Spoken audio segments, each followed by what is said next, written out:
What is good, Ninja? OJ over here from PlayerEssence, and welcome to their PE Nintendo Switch and gaming news video. I know we spoke about this a little bit, but now we have the full NPD 2017 reports for July. So Splatoon 2 sold big. The Nintendo Switch was actually the top selling system in the US for July 2017, so we'll go over that. Plus, we got the top 20 software numbers in addition to all of the hardware data as far as the money coming in and all of that. So let's go ahead and get right into it here. This article is from VentureBeat, so shout out to them for the information here. So video game spending is up across the board in the US for July 2017. Nintendo drove both software and hardware sales data, which grew 19% year over year to reach 588 million according to industry tracking firm the NPD Group. Consumers spent 277 million on software last month, thanks in particular to the launch of Nintendo's Splatoon 2 and Activision's Crash Bandicoot Insane Trilogy. The Nintendo Switch and Sony's PlayStation 4 led the charge in hardware sales, which grew 29%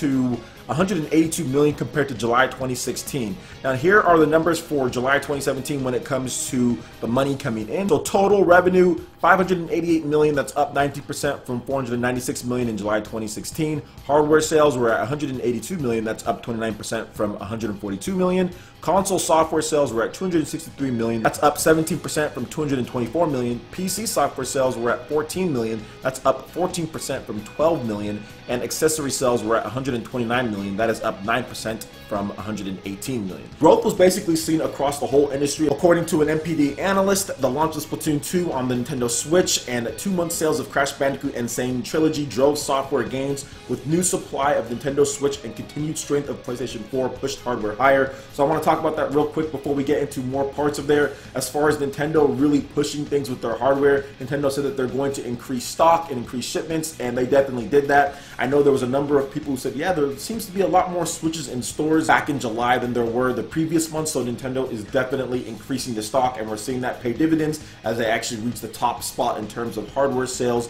for last month's NPD. Now, the NPD report doesn't cover the total market spend as it's missing certain data such as digital sales from Blizzard's store on Battle.net services. It's more of a snapshot of the market as a whole using data from particular publishers and platforms. Certain marked games only include physical sales. So these sales for Splatoon and what we're going to talk about do not include digital. I also think Steam necessarily isn't included in there. I'm not 100% sure on that one, although they didn't say that here. So let's go over the top 20 software here, and there's some interesting notes that I want to talk about. So let's start from the bottom, okay? So once again, no digital sales are tracked, no Battle.net sales either, and there's big sales across there. So at number 20, we've got Tekken 7 across all the different platforms it's on. Number 19, Mass Effect Andromeda. Number 18, Battlefield 1. And I want to make one more quick note. Apparently some of the digital sales are included in some of these games, just not all of them. So I'll make sure to let you guys know as far as which games don't have digital sales included. So at number 17, we do have ARMS, and that has no digital sales included. So ARMS actually beat out Tekken 7 as far as long range here, as far as what game is selling in the long run.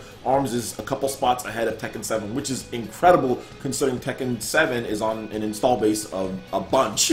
It's on PS4, Xbox One, and it's on PC, whereas the Nintendo Switch, that's the only place where you can get ARMS with a, what, 5 million to 6 million install base, somewhere in that range, and ARMS is still outselling it, which is very good for Nintendo in terms of a new IP fighter. Now moving on to number 16, MLB 17 The Show. Number 15, Call of Duty Infinite Warfare. Number 14, Minecraft. Number 13, Call of Duty Black Ops 3. Number 12, Call of Duty Modern Warfare Remastered. Number 11, Tom Clancy's Ghost Recon Wildlands. Number 10, NBA 2K17. Number 9, Tom Clancy's Rainbow Six Siege. Number 8, Overwatch, and that does not include digital sales, nor does it include Battle.net sales. Number 7, Mario Kart 8 Deluxe, does not include digital sales. Number 6, Injustice 2. Number 5, The Legend of Zelda Breath of the Wild, digital sales not included. Number 4, Final Fantasy 12 The Zodiac Age. Number 3, Grand Theft Auto 5. Number 2, Crash Bandicoot Insane Trilogy. And number 1, of course, Splatoon 2 without digital sales. So this was a banner month for Nintendo because they had multiple games in the top 20 with Splatoon 2. You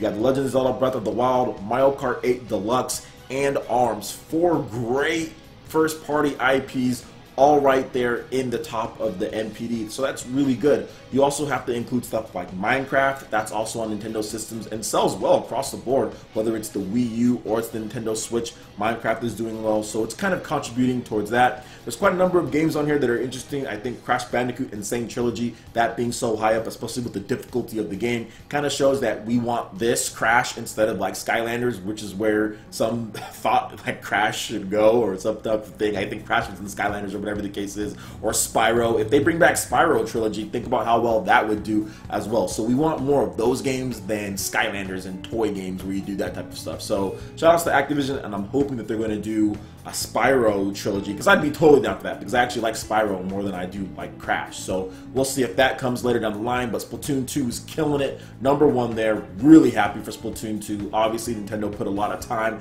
and effort into the game, and it's a ton of fun. I just got done playing quite a bit of a PE Arena with you guys and playing Splatoon 2, and it was so much fun. Getting better at the game and just getting new gear. It's awesome. Great to see. Another thing, ARMS. I love to see that ARMS is still in the top 20, and I love the fact that they expanded to showing the top 20, because before they just used to show the top 10. So having ARMS, and especially that beating out Tekken 7 as far as long-term sales, also in Japan as well. ARMS is also above Tekken 7 in Japan. So 2 of the major markets there, 2 of the 3 major markets, man, you've got ARMS beating out a very big franchise. Tekken has been around for such a long time, so I'm super stoked to see that, because that gives Nintendo the confidence to get an ARMS 2. I would be surprised if we didn't see an ARMS 2 on the Nintendo Switch within the next 2 years. So that'd be completely dope, because they can put all the characters, then even have more, then add more modes. It can just be an overall better game, and we're still getting more content coming to the game. So I can't wait to see what they do going forward with that franchise now that it's proven to be a success. Obviously, Mario Kart 8 Deluxe, that's always going to be up on there just because people want that portable Mario Kart. And Legend of Zelda Breath of the Wild doing very well in the top 5. Once again, for that small install base compared to PS4,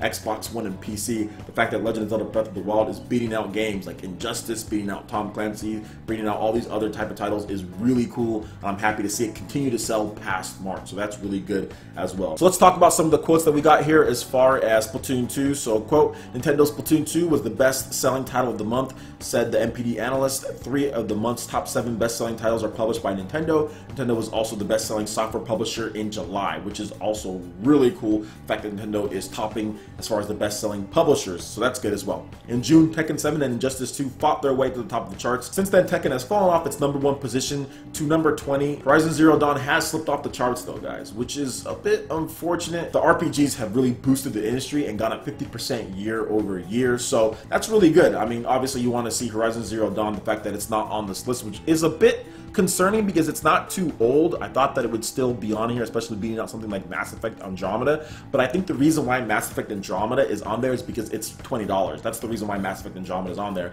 And it's been updated multiple times to where it's actually a better game than it was when it first launched. I think it has around a 70% rating. I think at this point it's probably like around maybe a 77 or 78 based on all the updates that have came to the game and the cheap price tag. So now Mass Effect fans are actually buying the game. So I guess that's kind of good, but that franchise is going to be dead for a while until EA decides to fix it. So we'll definitely see what happens going forward in the future. But what do you guys think about all these numbers? I'm super hyped up for Nintendo. This has been a long time coming, right? Like obviously with the Wii, they did really good with the original Wii. They were always in the NPD. They were always charting well. They were always selling. But then with the Wii U, really, there wasn't much. Like even when Nintendo launched their big hitters, like outside of like Smash Brothers and a couple other games, there really weren't a lot of games in the top 10 or top 20 NPD. We saw a lot of Nintendo 3DS titles reach that, whether it was Fire Emblem or whether it was Pokemon. A lot of 3DS titles always got up in there in the top NPD charts and everything, but just not Wii U titles. So it's great to see that Nintendo actually making this device, which is a portable and it's a home console combined,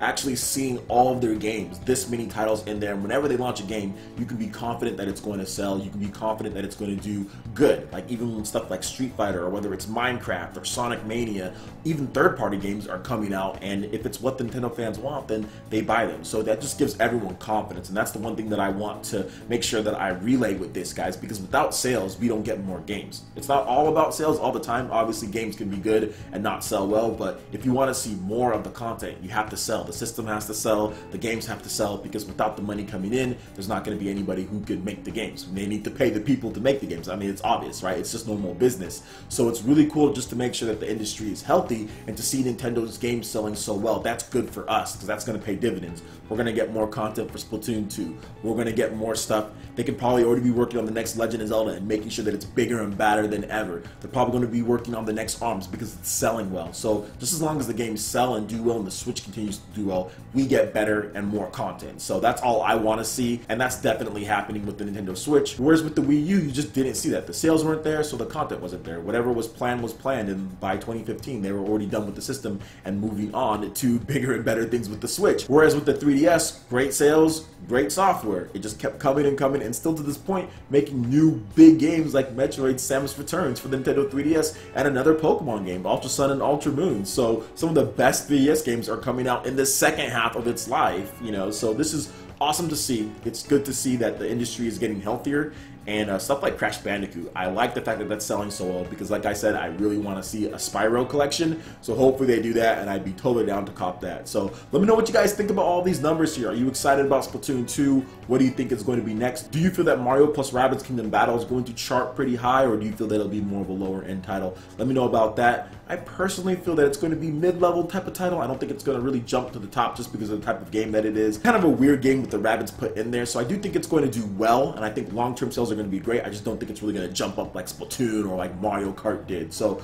we'll definitely see, but either way, I don't really care. I'm going to buy the game, and it's going to be great, and I think it's going to sell. So let me know what you guys think about all of this in the comment section below. Alright guys, that wraps it up for this video here. Go ahead and check out the links in the description below. We've got Facebook, we've got Twitter. Go ahead and give us a like and a follow on our social media. Really helps us spread the content of PlayerEssence across the interwebs in addition to YouTube. Also, make sure you check out our Patreon page. Pledge any tier. Be entered to win some awesome prizes each month. In addition to that, we have Discord voice chat and $10 prize eShop tournaments for Mario Kart 8 Deluxe, Splatoon 2, and more. So support PE Live and PE Arena right here on PlayerEssence. Also, make sure you hit that like button if you did like this video. Lets me know you guys want more content like this going forward in the future. And subscribe to PlayerEssence for the latest news, reviews, discussions, and more. Thank you so much for watching, and we'll catch you ninja for the next video. Peace.